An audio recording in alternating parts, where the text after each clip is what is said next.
Not ബുക്കുകൾ pencil തേങ്ങ water bottle colour pencil എല്ലാം സോട്ടിലുണ്ട് എല്ലാം സോട്ടിലുണ്ട് വാട്ടിലേക്ക് പോകാം വാട്ടിലേക്ക് പോകാം. പുത്തൻ കുടകൾ, ബാഗുകൾ, നോട്ട്ബുക്കുകൾ തുടങ്ങി എല്ലാം സോൾട്ടിലുണ്ട്. The Salt hypermarket, Chullikkal, Kochi. ഇടക്കൊച്ചിയിൽ വീട് കുത്തിത്തുറന്ന മോഷണം, 3 പവൻ സ്വർണം നഷ്ടപ്പെട്ടു.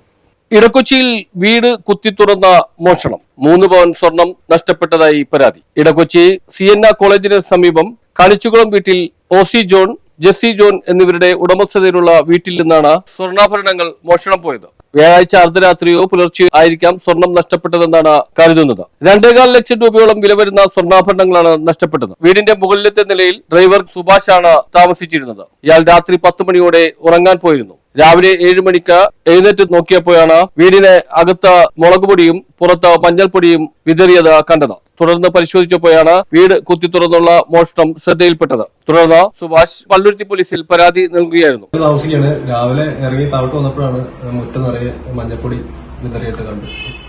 അതിനുശേഷം ഞാൻ പോലീസ് സ്റ്റേഷൻ അറിയിച്ചു. ഫോറൻസിക്കും ഡോക്ടറൊക്കെ വന്നതിന് ശേഷം അകത്തോട്ട് കയറി ബെഡ്റൂം ആകെ നശിപ്പിച്ച രീതിയിലാണ് കണ്ടത്. പിന്നെ ഒരു 3 പവനോളം ഗോൾഡ് നഷ്ടപ്പെട്ടിട്ടുണ്ട്. 3 പവൻ റിംഗ് ആണ്, മോതിരങ്ങൾ, ഒരു 3-4 ചെറിയ മോതിരം, ഒരു 1.5 പവന്റെ മോതിരം, അതുകൂടാതെ ഒരു 4-5 കമ്മല് കൂടി എല്ലാവരും 3 പവനോളം നഷ്ടപ്പെട്ടു.